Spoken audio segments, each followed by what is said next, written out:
Hello everyone! Happy Chinese New Year! So, ayan guys, no, ipapakita ko sa inyo yung aming Chinese New Year's decoration dito sa building kung saan po nakatira yung mga amo ko at pati po ako. Ayan.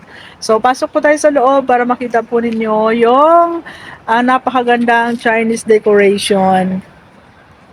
So, ito po yung labas ng building namin. Ayan. So, marami siyang Christmas light. And dito po sa gate namin, may dalawa po diyang puno ng orange. Ayan. Actually, pwede po siyang makain. Sa pag-araw, bukas po yan. Pero pag gabi, binabalot po nila sa plastic kasi baka pagising sa umaga, wala nang natira. Ayan, kasi pwede po siyang kakainin. So, kahit sino pwede pong kumuha at titasin. So, ayan, nakabalot siya sa plastic. So, pasok dito sa loob. Thank you. So, ayan guys, yung dito sa loob ng building namin. So, ayan, napakagandang decoration ng Christmas lights. And meron po diyang mga oranges din, yung kiyat-kiyat na tinatawag, ayan, maliliit. Ayan. Andito po sa harap nakalagay dyan, Singyan Kuala, Happy Chinese New Year. So, dito sa building na to, napakaganda po ng decoration nila dyan. Ayan. So, nakikita rin nyo, meron pong malalaking oranges.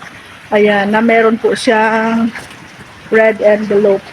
Yan. So, napaganda po ng decoration doon sa loob lalo. Yan. Dito po yan sa kabilang lobby ng building namin. So, napakaganda guys. Ayan, di ba? So, ayan. And then, andoon yung sa lobby namin papunta sa loob. Yan. So, ang ganda dito sa palibot. Ayan. Ayan. So, ito yung, dito sa, dito sa labas, sa ground floor. Ayan, meron pong parang dito, mini playground. Ayan. So, ito naman papasok dito sa lobby namin. Ayan. So, nakikita niyo meron din pong malalaking mga oranges dyan. Ayan. Ano bang tawag dito? Parang punkan. Ayan. So, dito sa magkabilaan. Ayan, dito meron din. Dito walang balot kasi may CCTV dito.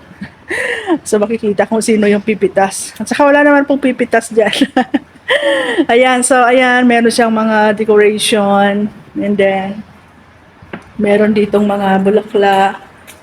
Ayan. So, pagpasok mo dito sa loob, ito po yung decoration dito sa aming lobby. Sana sa B kami. Ayan. So, napakaganda. And then, meron ditong sakura flower. Ayan. So, ang ganda po ng decoration. Sakura flower. Ayan, meron po siyang napakadaming lychee or red envelope. And then dito sa baba may mga bulaklak. So super ganda po ng Chinese decoration. Ayan. Diyan yung information. Siyempre may guardian pag-araw. And then dito sa kabila, ayan. Alam mo naman sa mga Chinese, importante yung isda. Pampatalino daw yan. Kaya every luto kailangan talaga may isda. Ayan. So, andyan yung decoration doon sa loob. Ayan. Hanggang sa dulo.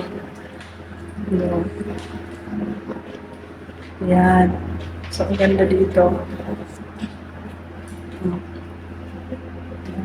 So, ganyan po yung mga Chinese. So, napapansin ninyo, ayan, karamihan sa mga decor ay kulay red. Ayan.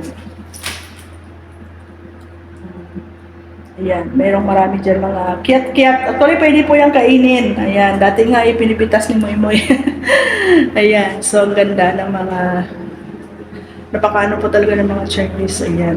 So, parang pag sa atin, parang Christmas as New Year din natin. So, yung kanilang Christmas tree is sakura na bulaklak.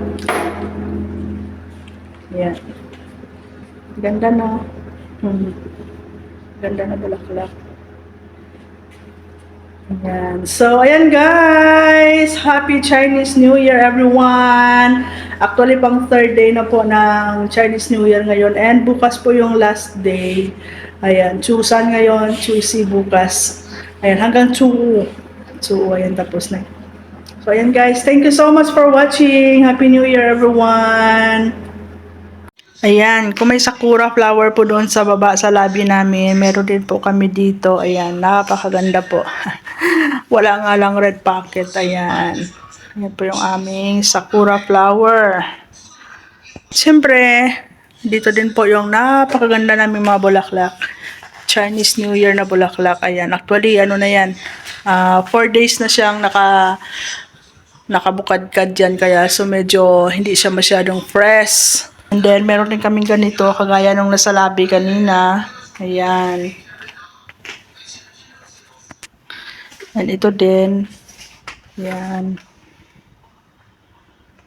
Ito yung bulaklak namin nung Pasko pa to, ayan. Kasi dinidiligan ko siya araw-araw. Kaya hanggang ngayon, buhay na alive, and fresh pa din siya. Ayan, alagang Kapitana ni Hides. And syempre, meron din kaming ganito dito sa labas. Ayan. Napakaganda.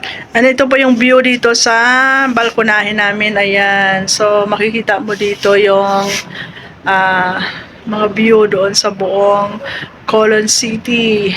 Ayan. So, napakaganda guys. Ayan. May mga lights pa. Tapos yung bilog na yan, nag-laser yan every 8 o'clock ng gabi. Ayan.